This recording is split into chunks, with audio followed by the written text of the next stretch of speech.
I'm here with GOPI KALLAYIL, who is Chief Evangelist for Google for social brands. GOPI, you're also something else. On your business card, you actually say, Happy Human, Google. Can you tell us a little bit about why Happy Human and not Chief Evangelist? Okay, no, actually to clarify, my Google card, official card does say Chief Evangelist, Google Social for Brands. And then in my personal identity card, when I go out on a social occasion or something, instead of giving my business card, I wanted to give a slightly different card where I say Happy Human, comma, Googler. And the reason I put that on the card was often what we say on the card becomes our identity. And people think in terms of I'm a director of operations or senior vice president of Asia Pacific, and somehow their identity gets wrapped in it. And I didn't want my identity to be wrapped around a title because those things come and go. And I said the highest value that are important to me are freedom and happiness. And therefore I said I'm going to put Happy Human on the card that I had on socially.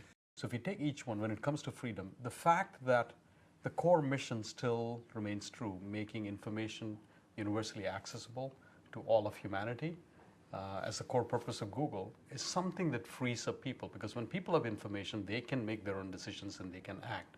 And whether it's the kind of information we make available through search, or what is accessible through YouTube, or what people can access to in terms of geographical information through Google Maps, I think all of that leads to a degree of freedom that is not available to humanity. And then once you have a certain level of freedom, that is a precursor to a certain level of happiness as well. Free people are happy.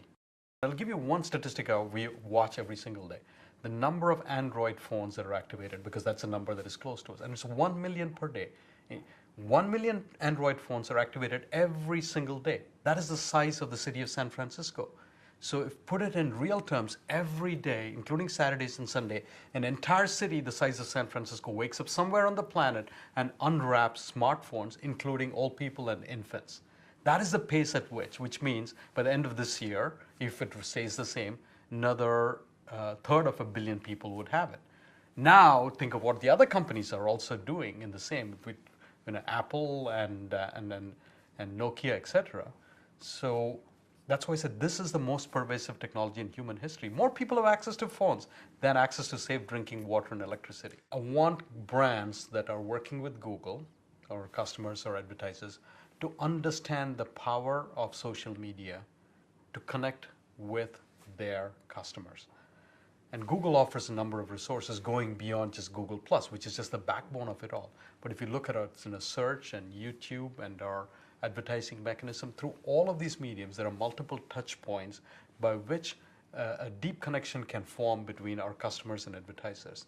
So my role is to make sure that our advertisers understand that, are using the medium, and ultimately it is benefiting the customers of those brands. What should marketers understand about the power of predictive insights? Let's say for the forthcoming elections in the US, or in the growth of some brands in Asia. Yeah.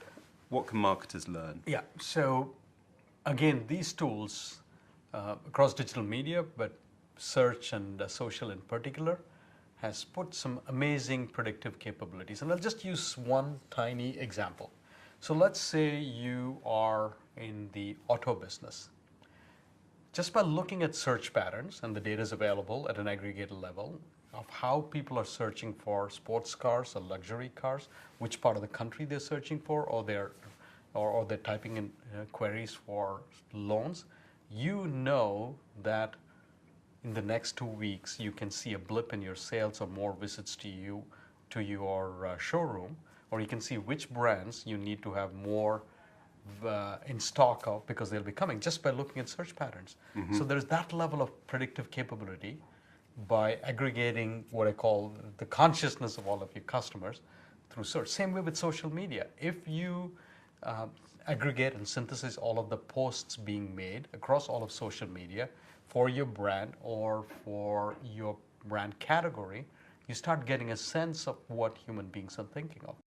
The amount of power that is being passed on into the hands of consumers to be both your biggest advocates for your brand or if they're unhappy with it, to be able to tell and amplify their unhappiness is amazing. It is just a click of a button right from the location they are where they're receiving that service. So be aware of that and recognize and honor that, and it can become like fire. It can serve you enormously and smelt your steel or cook your food, or if you don't know how to handle it carefully, it can raise your entire city down.